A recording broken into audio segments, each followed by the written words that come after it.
a little background about T-Mobile. They were a no bot, no BS company. In other words, they didn't believe in bots, and they ended up creating bots that were very useful. So I'll let them tell their story and how they got to that point, and then we'll try to learn as much as possible in terms of like both how enterprises think about bots, which is the part that excites me the most, right? And then also they can share, their journey through this process. So, ladies, if you can introduce yourself, tell us a little bit about yourself and how you started this journey into bots. Yeah, sure. Phoebe, do you want me to start? Sure, go for it. Okay, cool. So I'm Lindsey McCarthy. I'm a senior technical product manager in a group called Connected Customers. So this is where we do all of our messaging and voice interactions with customers. I got started with bots, and this is part of our video, but I got started with bots when we actually were passed over a bot from marketing for us to take over and start to manage. And so because of my history and user experience, I was immediately just taken with all of it. I've spent so much time in my career making computers, making websites, messing around with devices, like everything I've done. And so I have this really very fine focus on user experience. And so my immediate thing was, okay, is this working? Do people like this? Are we getting the business value out of this that we want? And so it's just kind of gone from there. And we can talk a little bit more about what has actually happened with that original bot and where we're going to go from here. But I'll let Phoebe introduce herself first. Yeah, hi, I'm Phoebe Parsons. I'm a machine learning engineer with the AI at T-Mobile team, which is part of the same Connected Customer organization. So we're really focused on AI and machine learning for NLP and voice use cases. I actually did an undergrad in linguistics and then a master's in some machine learning stuff. So I really came at bots and bot design from a very linguistically motivated perspective. And when I started playing with technology, it just made sense that I would sort of fall into designing and building chatbot and voice experiences. Got it. Interesting. So tell us a story about how your company started this journey into bots and how it made the decision to do that. And then what was like the use case that you decided to go after first and why? And maybe you can answer some of these questions. I know you inherited the project to some extent. Yeah, sure. So actually marketing, outside of technology, marketing thought that they had this really great concept that they were going to create this really simple experience that would be housed in Facebook and would capture people that were coming in through Facebook advertising and kind of filter them out a little bit. So give them a little bit of information about T-Mobile, about the deal that we're advertising, and let people self-select into actually then chatting with an agent. And so they deployed that back in 2017. This was kind of before our CEO decided like no bots BS. That came down the pike around 2018. But what's interesting is they really did this outside of technology. So they hired a third party to build this for them. And when we actually got the technology, it was really interesting to see, how it was designed. How they had really thought through how they were going to measure ROI, which actually I hadn't thought about it very much. And then, how they were using it and how people were actually responding to it. And so we did a thorough analysis, our team, once we got it in our hands. And it was interesting what we found. The real thing that was poignant for me was this tension between marketing and sales. And so marketing is like, hey, this bot is great. We get all these low cost credit applications. It's super easy to advertise on Facebook.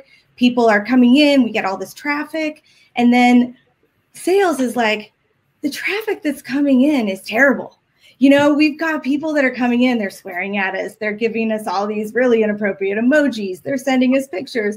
They don't even want to buy anything, right? And so so that tension wasn't clearly talked about before this bot was launched, and it actually ended up kind of leading it to its demise. There was some technology pieces also that kind of lended itself to why we ended up shutting this bot down. And I'll let Phoebe talk about those because I think they're really interesting as well. But the learnings that we got from this bot were really instrumental on kind of our V2 evolution of where we're going now. And so we're really excited about that. We're like elbow deep in our next like V2. So Phoebe, did you want to talk about the technology a little bit? Oh, yeah, I can. So yeah, as Lindsey mentioned, it was set up by a marketing company or the marketing department within T-Mobile, and they really didn't talk to any technologists. And so when we inherited this bot, we're like, great, okay, let's see what we got. And we start opening it up. And then we realize like, hey, all of the stuff that our team has set as standards and we feel our best practices weren't followed or weren't even mentioned to this third party. So it's not like the third party willfully went against anything. They just didn't know. It wasn't written in the language that we want all of our code in. It didn't follow our architectural practices.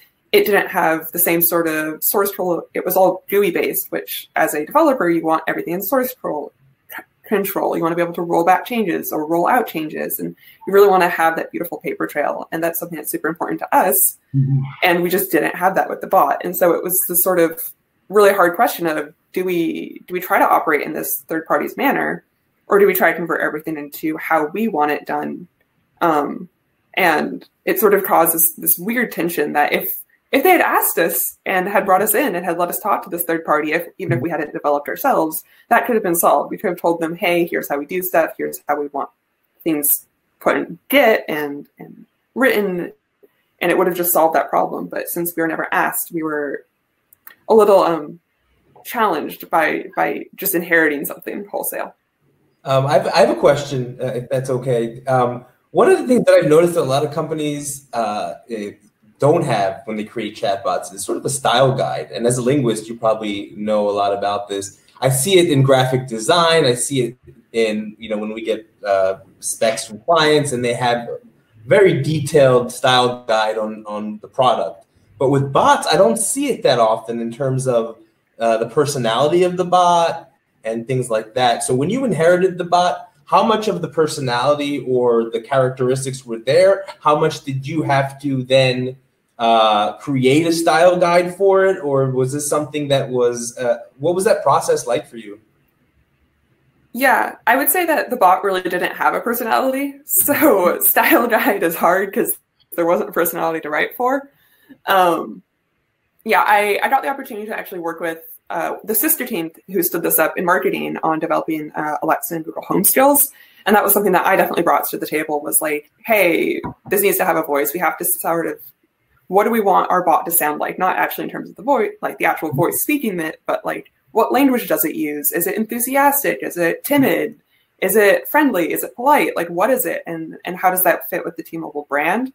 And so, yes, I would say the bot didn't have one. We didn't inherit a style guide. I haven't necessarily even seen, I see the first iterations of our V2 style guides sort of coming through now, but it's something that we didn't have, but we're working to getting.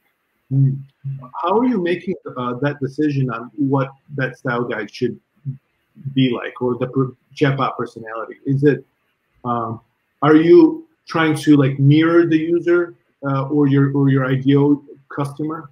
So that I think, or is it something else? I think there's definitely benefit to trying to mirror a customer. I think there's also, T-Mobile has quite a brand personality. Yeah. We're quite a cheeky, quite a bold brand. And so I think that definitely has to play into the personality of the bot. Yeah, I agree with that. We kind of actually have a style guide for all of our chat agents, and we have, I don't know, thousands of them. And so, they are trained to talk in a certain way to get this kind of cheeky personality because it is our brand. And so our intent will definitely be to carry that when we get to the point of having a personality.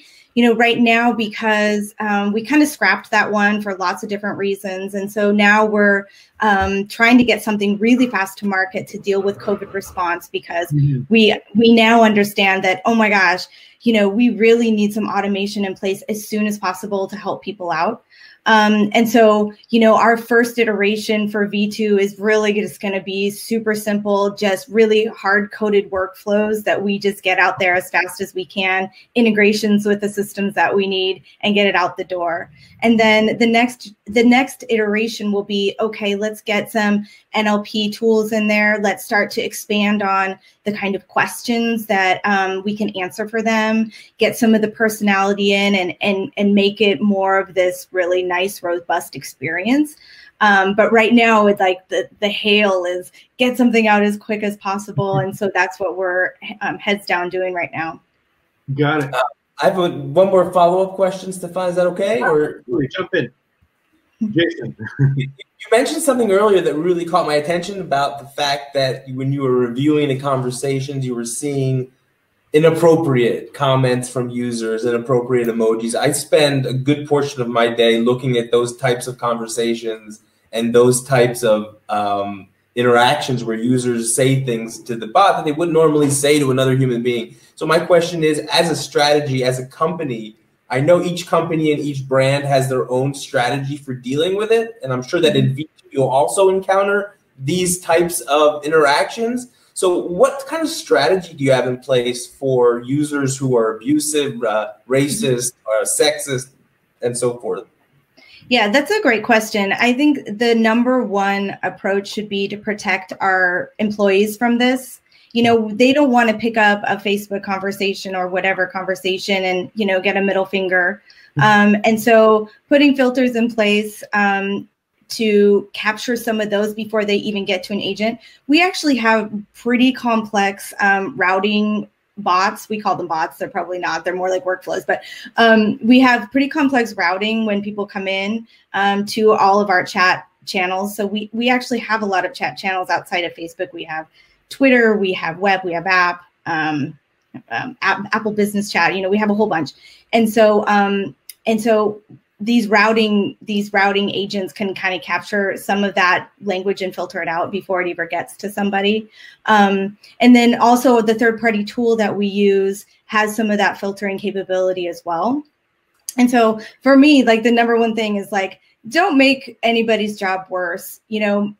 Try to filter these things out and capture them before we get them. And I think that that's going to have to be,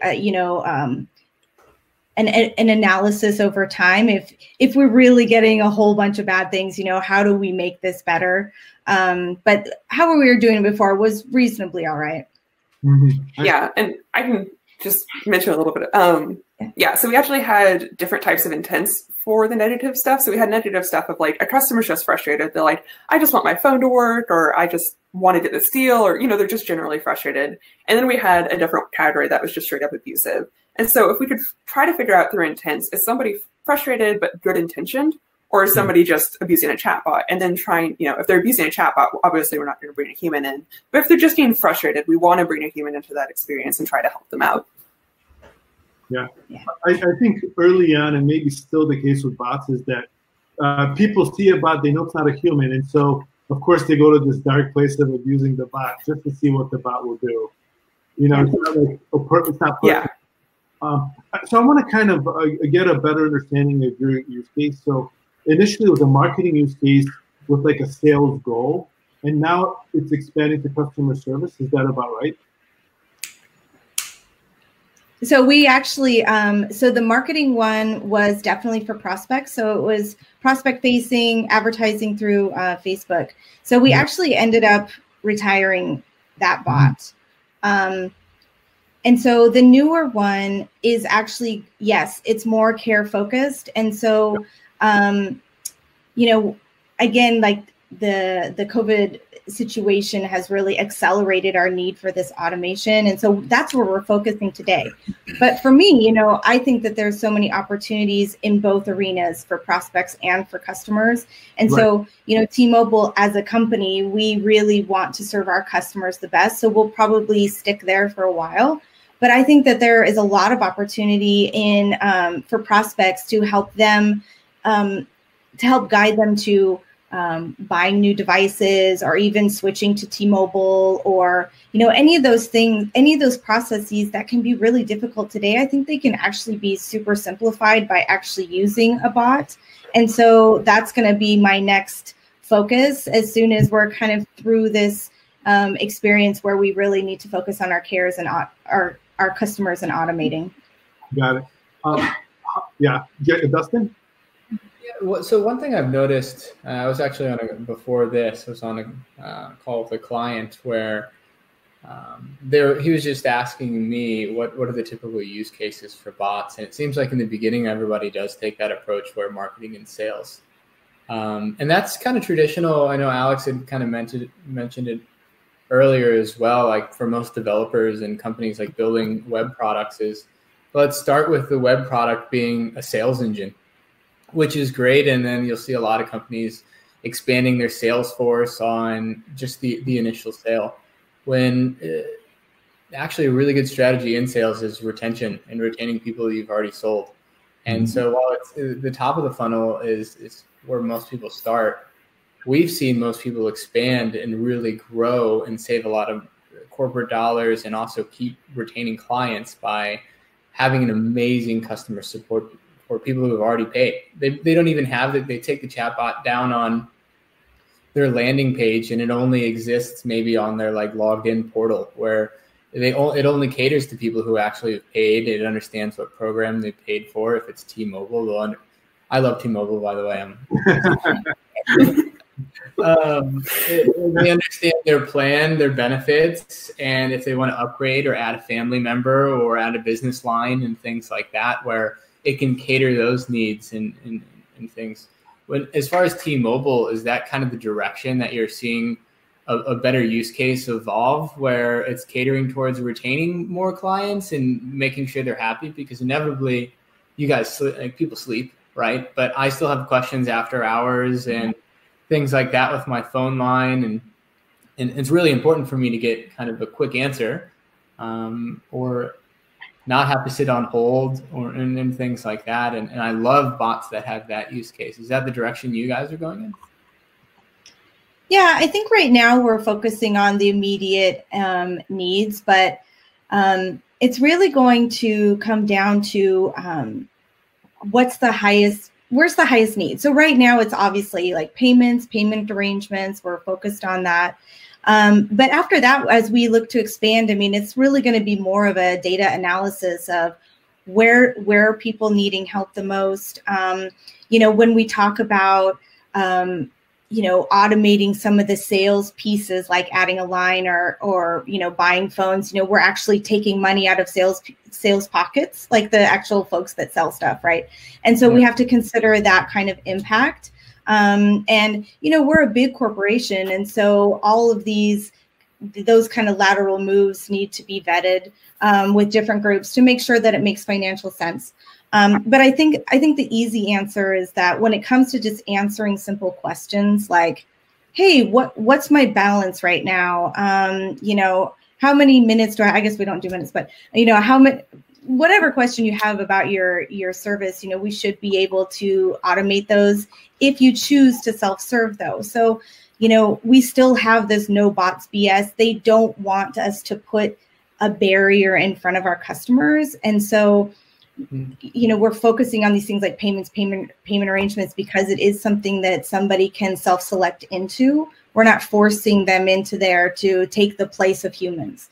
And so, as we evaluate moving forward, it's going to be, making sure that our customers are supported, our employees are supported, and that it makes sense for everybody.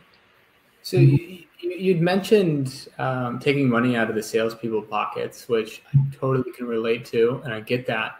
However, I've seen it's a matter of use of time. So some of these, for us, for instance, we've got really small clients that kind of stay on a free plan as long as they possibly can, and then we have really big enterprise clients who use us for all sorts of needs. Now, my time can be allocated to both, but I only have so much time. And if there's a bot that's able to I want to use the word deflect politely and nicely, but answer their questions, deflect their questions, that these standard questions are easier questions where I don't have to jump on, and I can then prioritize my time a little bit better with clients that might pay us more, which at the end of the day, theoretically should put more money into my pocket. Do you think you see that, where some of these salespeople now can focus on some of their clients that they should probably touch base with maybe once a week, or bigger clients or people that are moving fast, and have the bot kind of mitigate some of those other that use the time? That is something that we've seen come out of even the customer care channel. There's interactions and things people do in customer care that they really want to encourage the customer to do through an automated process. Taking a payment's a great example. That's something that, do you really need a human to if you're on a phone call, to type in your credit card number for you? Is it not just easier for you to use a web form or the automatic voice response system? And so there's a lot of pressure within the company to try to encourage customers to self-serve for something like payments, which there really isn't a tangible benefit of having an agent take. And so I could definitely see similar scenarios in a more of a sales use case of what's the low-hanging fruit, something that's very time-intensive but very low return, and trying to automate those first. And it's a little harder from the sales side because things are more commission-based on sales. Customer care is just here to serve the customer however it best makes sense, and sales is a little bit more commission-y. And so just trying to find that right balance of how do we free up and empower sales representatives without taking too much money out of their pockets.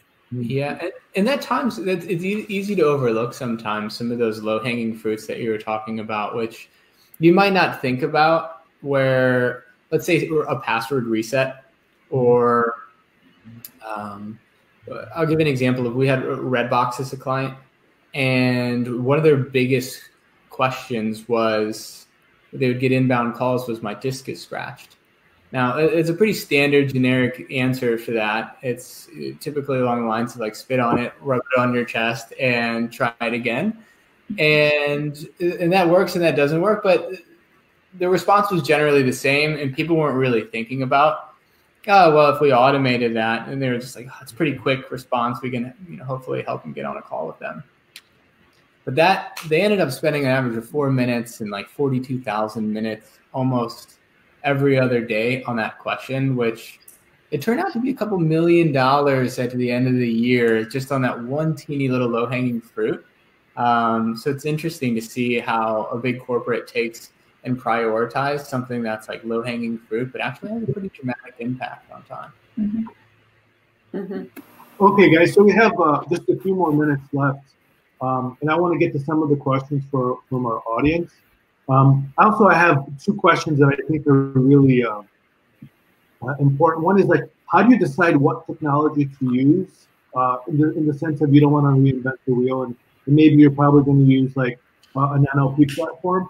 And then in what cases do you decide to to what extent do you decide to do things internally where you're saying, hey, we don't want to use this tool over there because what's the point? We'll just build it internally. So how do you make that decision? And then what's been your biggest challenge so far? If you could have a magic wand and wave it goodbye, what would that be?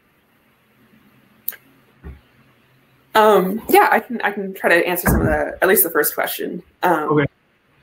So in terms of deciding where we're going or what platforms to use, that's something that we're in the process of doing now, and that's something we're absolutely evaluating. And so, we're just looking at all the big players. As a big corporation, we also have to consider our legal department.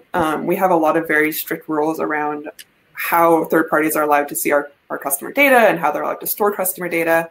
So in addition to whatever platforms we feel like are good, we have to run those past legal and make sure that legal's okay with us giving them just whatever a customer might say, because of course, any free text input is the highest classification of security, because a customer could just type in their credit card number and we can't control that. And so if we're passing that to a third party, we have to make sure that the third party is something that our legal has approved of. And then I feel like there was another part to that problem. How we're deciding and, oh, wait. What was the other part of that question? There was a second part to question one. Yeah, how are you? So, what's the biggest challenge you guys have faced so far? Oh gosh, Lindsey, there's been quite a few. What do we want to say? I think is the biggest challenge so far. Okay, yeah, I think that one of the challenges that we face is training our models to telecom specifically. And so there's plenty of models out there for all kinds of different businesses, but there's not a lot for telecom. And so our engineers have spent countless hours hand training our models so that it understands the specific things about our business. And that's cool. I mean, I don't know if it's a lot of fun, but it feels like you're really accomplishing something. So I like that. So, to your magic wand question, hey, how about a telecom intent model? That sounds great. But the other thing that really handcuffs us, which is frustrating actually, is that, when we're dealing with customers, there is definitely areas where we want to take personal information. So we want to get their credit card. We want to collect these different pieces of PII, and we can't do that in a chat flow because it's not secure. I see. And so we have to bounce them out. If they're in their SMS app, we've got to bounce them out to a web browser so we can collect that information in a form in a secure manner, then bounce them, figure out a way to come back to the conversation. And so, if I had a wand, I would make messaging secure so that we can have these really great experiences that aren't compromising our customers' information. And, a follow-up question from one of our attendees is, so earlier you mentioned that you guys are building basically a knowledge base for telecoms for you guys, and you're looking at a lot of data. Are you guys looking at it for different age groups? For the way you would talk to a 13-year-old or an 18-year-old or a 50-year-old being different? We haven't. That's probably good. I mean, if we're talking the care use, well, if we're talking pretty much any use case, we're hoping not to be talking to a 13-year-old because they can't buy any of our products. Bad example, but you know what I mean. But yeah, I think that there's a lot of truth to people talking about differently, and I think there's a lot of truth to even some of the stuff we saw when we had a Facebook bot of our biggest user groups being that 18 to 27 and 27 to 35, or however they break them up. Basically, under 40 was the majority of our user base, probably because, that generation came to texting much more organically and as part of the growing up experience versus trying to adopt it later in life. And so, yeah, it makes total sense for us to be looking at data in terms of age, and then probably also geographic location as well, because anytime you start talking about language and how you want both to talk and have somebody talk to you, you have to consider all the sort of sociolinguistic factors of age and location and background and all that sort of stuff. Yeah, absolutely. The last question from Laura. So are you planning on using, troubleshooting to live agents on more complicated questions for customer service? And will the bot try to ask questions like follow-up questions so it can generate a better understanding of what the person is trying to ask? And then if they cannot answer it, then push it off to a live person? Is that part of your roadmap? I hope I have Laura's question correctly communicated, but what are your thoughts about live agent takeover? Yeah, so actually we have this, we do it a little bit differently. We do have that today, but instead of putting them in front of, instead of putting all that knowledge in front, like in a bot in front of a human, we actually provide that to our agents while they're dealing with the customer. So we actually have tools that monitor the conversation and grab intents, and then when it's identified an intent in the tool for the agent, it lists off articles or knowledge or any kinds of facts that they need to actually deal with that particular intent. And then if the intent changes, like maybe they're asking about Netflix and now they're asking about adding a new line, then it will dynamically change every time that the intent changes. And so instead of having a bot do it, we're helping our agents help people faster. Got it. Well, thank you for joining us, guys. And then I know that some of our attendees have some more questions. You can answer them if you have time and engage with them. And yeah, I love the presentation. If the attendees, if you guys haven't seen it, it's on our video channel for the conference, and they go a lot more into depth into what we discussed today. So thank you so much. All right. Yeah, thanks, guys.